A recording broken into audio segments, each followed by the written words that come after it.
दोस्तों, हरियाणा के मुख्यमंत्री पद को लेकर एक बैठक हुई जिसमें अमित शाह पहुंचे, मध्य प्रदेश के मुख्यमंत्री मोहन यादव पहुंचे।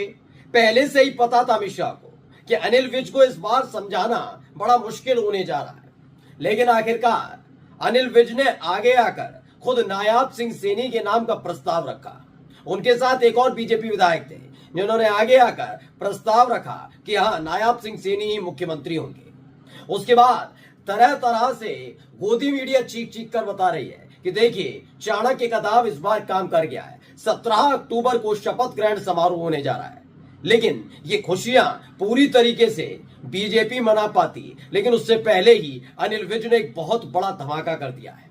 दरअसल अनिल विज इतने जबरदस्त तरीके से नाराज हुए हैं, माना जा रहा है कि पिछली बार की तरह इस बार भी वो न केवल नायाब सिंह सैनी की सरकार से दूर रहेंगे, बल्कि जल्द ही एक बड़ा कदम उठा सकते हैं। एक एक खबर मैं आपको दिखाने जा रहा हूं। नमस्कार, मैं हूं प्रज्वल गौतम और आपको आज दिखाने जा रहा हूं हरियाणा की सियासत में आई एक नई आफत जिसने पूरी बीजेपी को हिलाकर रख दिया है। बहुत आसान था कि बुला लीजिए, क्योंकि पिछले मैं बार बार आपसे कह रहा हूं कि ये पहली दफा नहीं है। इससे पहले भी पर्यवेक्षक बनकर जा चुके हैं अमित शाह, लेकिन ये पहली दफा था कि इतने दिनों बाद, यानी कई राज्यों में चुनाव हुए, कभी पर्यवेक्षक बनके नहीं गए क्योंकि वहां जिसको चाहते थे वो बन जाता था, लेकिन हरियाणा में ऐसा नहीं था। हरियाणा में अनिल विज और राव इंद्रजीत सिंह दोनों खूंटा गाड़ कर खड़े हुए थे। ये बात अमित शाह जानते थे कि अगर वो मीटिंग लेंगे तमाम विधायकों की, तो वहां पर राव इंद्रजीत सिंह से उनका मुकाबला नहीं होगा। मतलब आमने सामने राव इंद्रजीत सिंह नहीं आएंगे क्योंकि वो तो सांसद है और ये विधायक दल की बैठक है, लेकिन अनिल विज से जरूर मिलना होगा। अनिल विज से आके मिलाकर बात करनी होगी।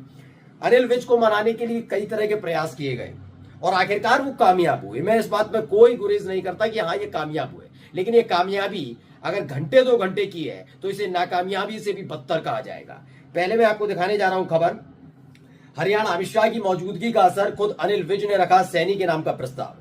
हरियाणा के पंचकुला में विधायक दल की बैठक में सूबे के मुख्यमंत्री पद के चेहरे का फैसला हो गया है। नायब सिंह सैनी एक बार फिर से मुख्यमंत्री बनने जा रहे हैं। केंद्रीय गृह मंत्री अमित शाह, मध्य प्रदेश के मुख्यमंत्री मोहन यादव की मौजूदगी में मुख्यमंत्री पद के चेहरे पर फैसला लिया गया।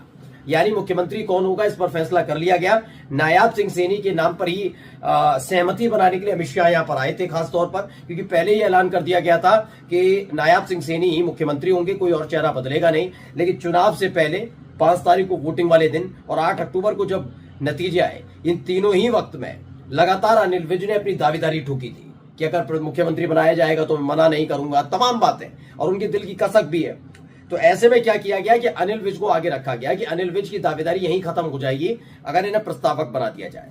आखिरकार प्रस्तावक बनाया गया। पहले तो एक कयास लगाए, भाई कहा, लोग हैरत में पड़ गए कि ये क्या हो गया। अनिल विज जो खुद दावेदारी ठोक रहे थे वो अचानक से कैसे बदल गए, नायाब सिंह सैनी के नाम पर मोहर कैसे लगा दी, ये तमाम चीजें हो रही थी। फिर इसके बाद राग अलापा जाने लगा कि देखिए जो दावेदारी ठोक रहे थे उन्होंने अपने कदम सिर्फ इसलिए पीछे खींच लिए क्योंकि अमित शाह मौजूद थे। अमित शाह ने इस बार भी कामयाब हुए, लेकिन उसके बाद उन्होंने जो कुछ कहा है पहले सुनिए। पार्टी मुझे चौकीदार बना देगी, मैं वो भी पूरी निष्ठा के साथ काम करूंगा। अनिल विज है मेरा नाम। ये अनिल विज को आपने सुना।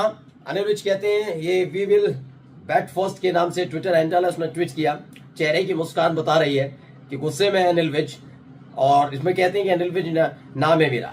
लोग पढ़ेंगे तो लगेगा कि विज साहब आर पार के मूड में पूरी बात बता विधायक जी, पार्टी मुझे चौकीदार भी बना देगी, वो काम भी पूरी निष्ठा से करूंगा। अनिल विज है मेरा नाम। यानी इनका कहना था कि पार्टी मुझे चौकीदार भी बना देगी तो मैं वो काम पूरी निष्ठा के साथ करूंगा। अगर ऐसा ही था अनिल विज साहब, तो ये बताइए कि पिछली बार जब नायाब सिंह सैनी के नाम का ऐलान हो रहा था, उस वक्त आप मीटिंग छोड़कर क्यों गए थे? क्यों आपने पिछले 5 से 6 महीने तक जो नायब सिंह सैनी के नेतृत्व में सरकार चली उसमें कैबिनेट मंत्री का पद नहीं संभाला, मंत्री पद नहीं संभाला, विधायक बनकर रहे? क्योंकि आप खुद एक मुख्यमंत्री बनना चाहते थे, ये बात सच है। और अब भी ऐसा नहीं कि नहीं होगा। क्यों कह रहा हूं मैं, देखिए पहले न्यूज 18 ने खबर छापी और पढ़िए क्या लिखा है। Haryana new CM oath ceremony, party चाहे तो चौकीदार बना दे, सीएम तो बनाया नहीं, क्या नायाब सिंह सैनी कैबिनेट से भी दरकरार किए जाएंगे अनिल विज? जी हाँ, दरअसल ये बात बहुत बुरी लगी है मोदी शाह को भी कि अनिल विज ने मोर्चा खोल दिया था। यही बात को लेकर नाराजगी थी, इसीलिए बाकायदा भेजा गया था अमित शाह को कि आप जाकर पूरा मोर्चा संभालिए, क्या कर रहे हैं, क्या हो रहा है वहां पर, जाकर खुद जाकर देखिए।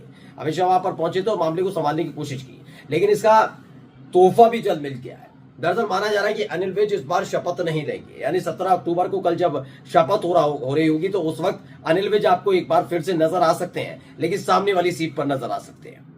अब जब आप इतने वरिष्ठ नेता को ऐसे अपमानित करेंगे तो वो क्या करेंगे, क्योंकि चेहरा बता रहा था अनिल विज का, वो इस बार थमने और रुकने वाले नहीं है, वो कोई बड़ा फैसला ले सकते हैं। खबर क्या पढ़िए, हरियाणा में नए सीएम के नाम का ऐलान हो गया। भारतीय जनता पार्टी ने नायब सिंह सैनी को एक बार फिर से सूबे की कमान दी है। वह 17 अक्टूबर को पंचकुला के सेक्टर 5 में दशहरा ग्राउंड में पद और गोपनीयता की शपथ लेंगे। वहीं पार्टी के सीनियर विधायक अनिल विज का सीएम बनने का ख्वाब टूट गया है। ऐसे में बड़ा सवाल यह है कि सीएम तो अनिल विज बन नहीं पाए, लेकिन क्या उन्हें नायब सिंह सैनी के मंत्रिमंडल में शामिल किया जाएगा या फिर पार्टी उन्हें हाशिए पर भेज देगी? यह अपने आप में एक सवाल है, क्योंकि यह होता रहा है, ये एक जगह नहीं हुआ है। आपको याद होगा वसुंधरा राजे सिंधिया के साथ ये किया, क्योंकि मोदी शाह की जोड़ी के साथ उनकी बन नहीं पाती थी। आपको याद होगा शिवराज सिंह चौहान के साथ भी कुछ ऐसा ही किया गया। जिन शिवराज सिंह चौहान के चेहरे पर वोट दिया मध्य प्रदेश की जनता ने, आखिरी वक्त पर उन्हीं शिवराज सिंह चौहान को साइडलाइन कर दिया गया। अब जरा सोचिए, शिवराज सिंह चौहान मुख्यमंत्री नहीं रहे और उत्तर प्रदेश में अगर सरकार नहीं बन पाती हो, कहीं फिट नहीं कर पाते थे, तो शिवराज सिंह चौहान क्या रहते? कुछ नहीं रहते। आज कैबिनेट मंत्री जरूर है, लेकिन इन सब के बीच शिवराज सिंह चौहान का अपमान किया, वसुंधरा राजे सिंधिया का अपमान किया, और अब यही काम अनिल विज के साथ होने जा रहा है। यानी अनिल विज जो हैं, जो ये बार बार दावा कर रहे थे कि मैं मुख्यमंत्री बनूंगा, ये बात नागवार गुजरी है। अब खबर यह है कि इनको भी साइडलाइन किया जा सकता है। अब देखिए क्या लिखा है। दरअसल पंचकुला में बुधवार को विधायक दल की बैठक में कृष्ण बेदी ने नायब सिंह सैनी के नाम का प्रस्ताव रखा। फिर अनिल विज ने इस प्रस्ताव का अनुमोदन किया। अनिल विज लगातार इससे पहले सीएम पद पर दावेदारी ठोकते रहे, लेकिन पार्टी ने उन्हीं के जरिए सीएम के नाम के लिए नायब सिंह सैनी के नाम का अनुमोदन करवाया और मास्टर स्ट्रोक खेला। लेकिन आप बताइए, एक व्यक्ति जो लगातार सीएम पद के लिए लड़ ना रहा हो, चुनौती दे रहा हो, वो ऐसा कैसे हो सकता है कि अनुमोदन करने के लिए आगे आ जाए? कोई वजह रही होगी, बड़ी वजह रही है। यह बात अमित शाह भी जानते हैं, यह बात अनिल विज भी जानते हैं। माना यह भी जा रहा है कि अनिल विज को अब रोकना बड़ा मुश्किल होने जा रहा है, क्योंकि एक तो रहा मुख्यमंत्री पद नहीं मिला, लेकिन खबर यह भी है कि इस बार इस चीज को लेकर भी नाराजगी बीजेपी के दिग्गज नेता जो दिल्ली में बैठे हैं उनमें है कि जो उन्होंने नाम पर मोहर लगाई, उस नाम का विरोध उनकी ही पार्टी के बड़े नेता कर रहे थे। ऐसे में उस व्यक्ति को किसी भी कीमत पर नायब सिंह सैनी की सरकार में शामिल नहीं करने दिया जाएगा, और हो सकता है अनिल विज खुद भी शपथ लेने से बचते नजर आए, वरना उनके इस फैसले पर सवाल खड़े हो जाएंगे कि जब पिछली बार नायब सिंह सैनी मुख्यमंत्री बने थे तो उन्होंने मंत्री पद की शपथ क्यों नहीं ली थी, क्यों वो सुरक्षा और सरकारी गाड़ियां छोड़कर चले गए थे।